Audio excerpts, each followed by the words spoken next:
The perfect app for studying Japanese will never exist. And that's a fact. But even more so, most Japanese language learning apps are bad.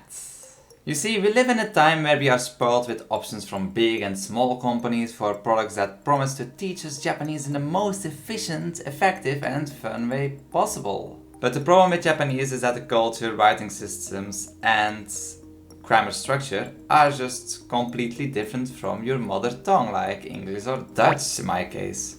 So let's go over the problems together so you have an understanding of why I say that most Japanese language learning apps are bad. Before you shoot me, hear me out. Problem 1. Learning languages has always been big business. There will always be multiple languages and people wanting to learn those languages. That's why a lot of companies make applications trying to suit to the needs of many different people at once. But that creates a kind of a big problem because most of the time this just results in an application which is basically kind of like Anki but preloaded with vocab words, which is not that good because it kind of feels that it's cheaply made. They have many different languages and all languages have the exact same words, and I call this kind of like the cookie cutter problem because those applications don't really put effort into adding cultural notes, grammar notes, or even like proper sentences or sentences which are used in that language. Most of the time when an application has an assortment of many different languages, they cannot put the time and effort into Japanese like you should to make it possible for people to actually learn a language effectively, something they still say they're doing.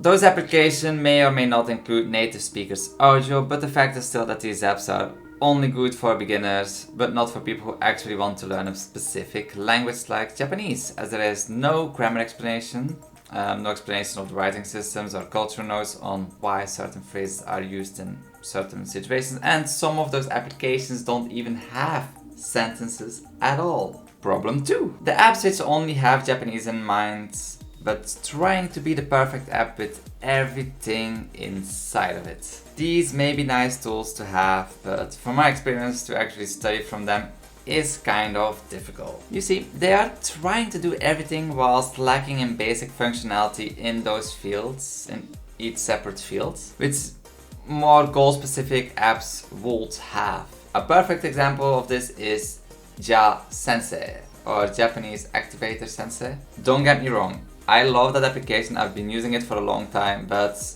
they call it a language learning application, but to me it feels more like a dictionary. I even spent money to support them by buying like their kind of membership.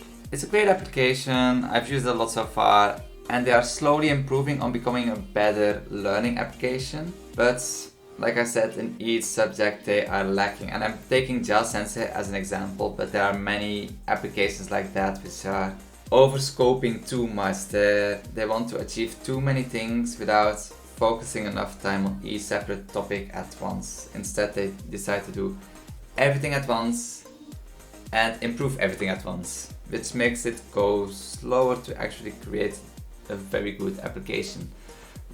Recently, when I tried to use Ja Sensei, I found it's getting more and more difficult to use because it's getting too cluttered in some ways. Still, it's a good application if you want to look things up, like it's a nice dictionary thing. Problem 3. The DIY apps. Everybody knows them, Anki and Memorize. They allow you to use other people's decks or create your own. One of the biggest problems with that is that human error can occur. Whilst you're making your deck, you can make a mistake and don't notice it until so many months later.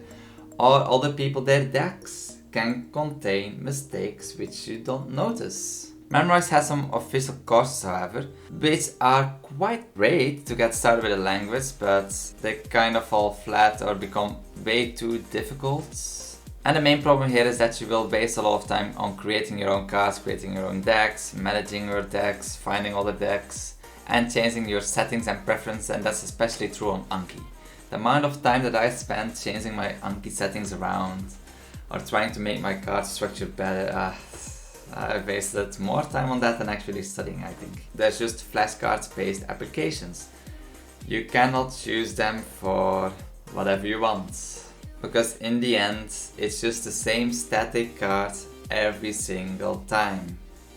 Which is kind of is a separate problem on its own, that you only learn like the same specific things. Another problem with apps like these is that they will start to feel like a part-time or even a full-time job in some cases, which turns off a lot of people.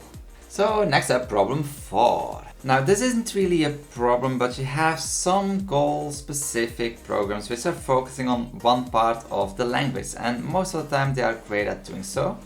A perfect example is Pimsleur. Their focus is mainly on listening and speaking, and they do that without any other stuff messing with that goal. The problem, which isn't a problem, it's really not a problem, is that you cannot learn an entire language with them, only those specific parts, but the things that you learn in a very decent way. Which brings me to my biggest advice of this whole video: don't just use one app to study a language. Just try to immerse yourself in books, games, movies, and so on. You'll have a much better experience actually like studying the language, and you'll probably have more fun instead of like using the same applications every single day. I've learned English mainly through playing games and watching movies, and it was just my will of wanting to be able to, well, online games. It was because of my will to be able to talk to other people that I actually like, okay, what is this word? How do I say this in English? How do I do this and that?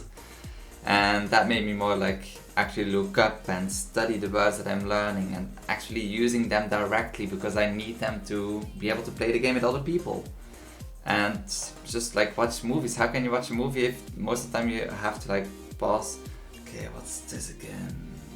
So for my English, I never even thought about using applications or programs to learn languages. I just directly started immersing myself. However, for Japanese it seemed like kind of an impossible goal, so I kept looking for applications, and in the end I should have just followed the way that I studied English. The moment that you know the writing systems, it's basically the same like learning any other language.